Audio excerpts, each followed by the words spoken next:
The Lord be with you. A reading from the Holy Gospel according to Matthew. Peter approached Jesus and asked him, "Lord, if my brother sins against me, how often must I forgive? As many as 7 times?" Jesus answered, "I say to you, not 7 times, but 77 times. That is why the kingdom of heaven may be likened to a king who decided to settle accounts with his servants. When he began the accounting, a debtor was brought before him who owed him a huge amount. Since he had no way of paying it back, his master ordered him to be sold, along with his wife, his children, and all his property in payment of the debt. At that the servant fell down, did him homage, and said, 'Be patient with me, and I will pay you back in full.' Moved with compassion, the master of that servant let him go and forgave him the loan. When that servant had left, he found one of his fellow servants who owed him a much smaller amount. He seized him and started to choke him, demanding, 'Pay back what you owe.' Falling to his knees, his fellow servant begged him, 'Be patient with me, and I will pay you back.' But he refused. Instead, he had the fellow servant put in prison until he paid back the debt.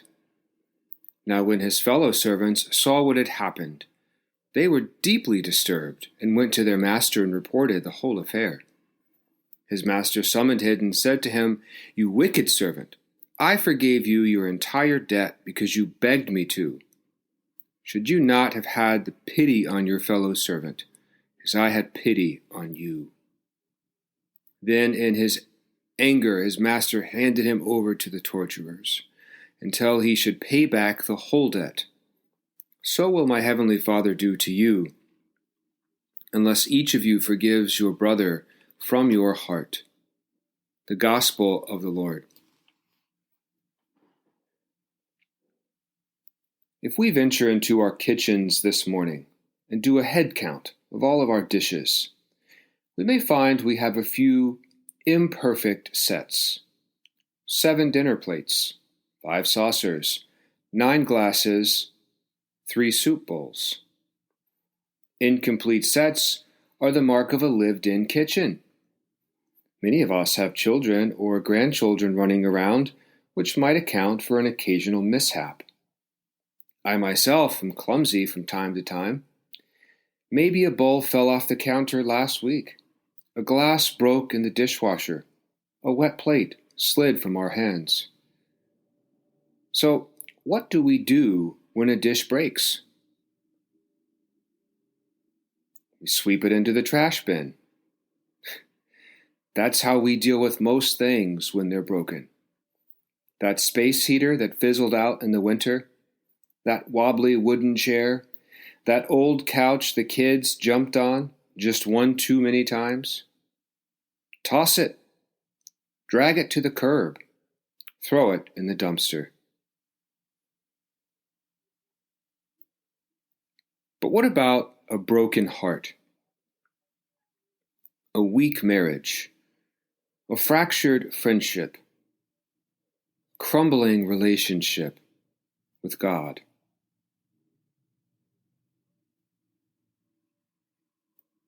As soon as someone hurts us, are we supposed to dispose of them like a broken bowl?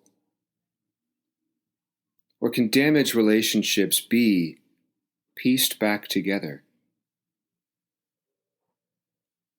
The Japanese have a fascinating custom called kintsugi. When a bowl breaks, they don't throw it away. They piece it back together, using glue flecked with gold. They say that breakage and repair are all part of the history of that object. The focus is not on how the object broke, but the fact that it was restored.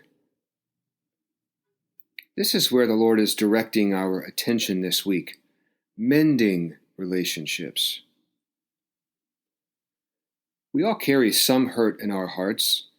I'm sure everyone can recall a moment when hurtful words were exchanged, Voices were raised, doors were slammed, a dish was thrown, silence was weaponized.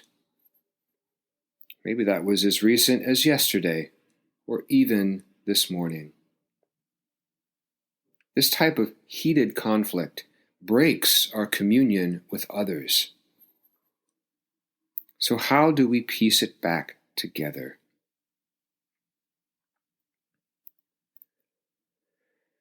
It starts with forgiveness.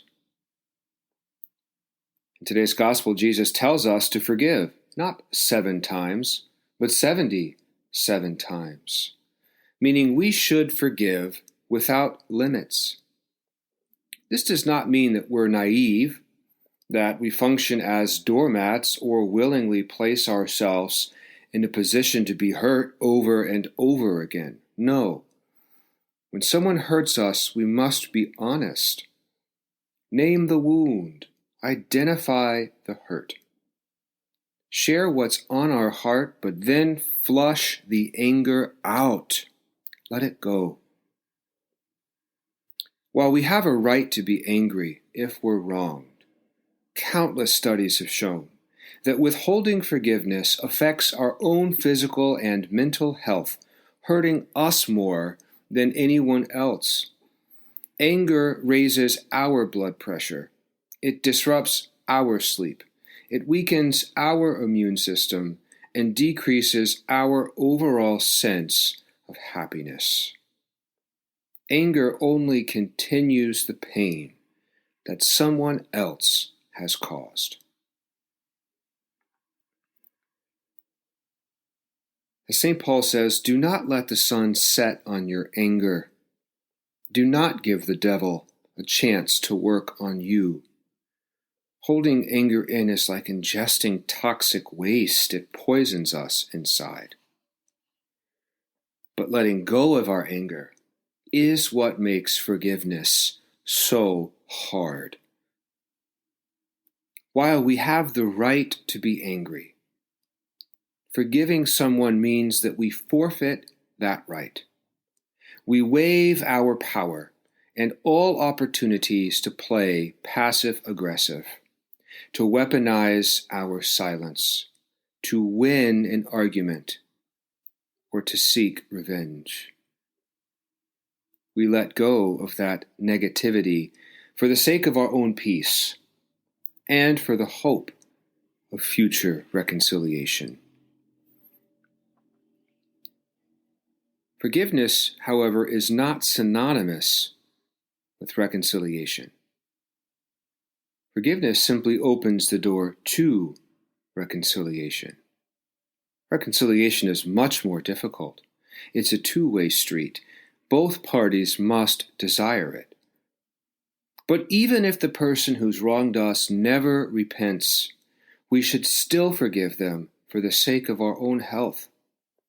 Otherwise, the anger can eat away at us.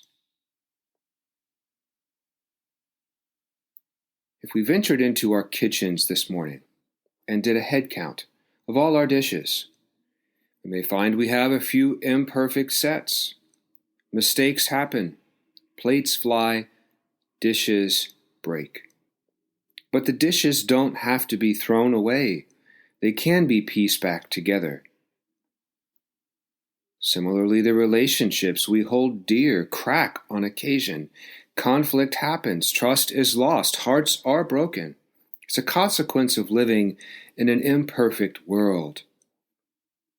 But relationships can be pieced back together.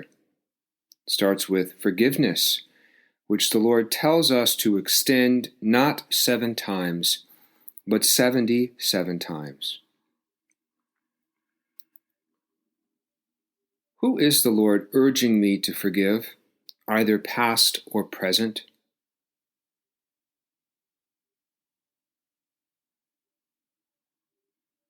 It's not just for their sake. It's for our own as well.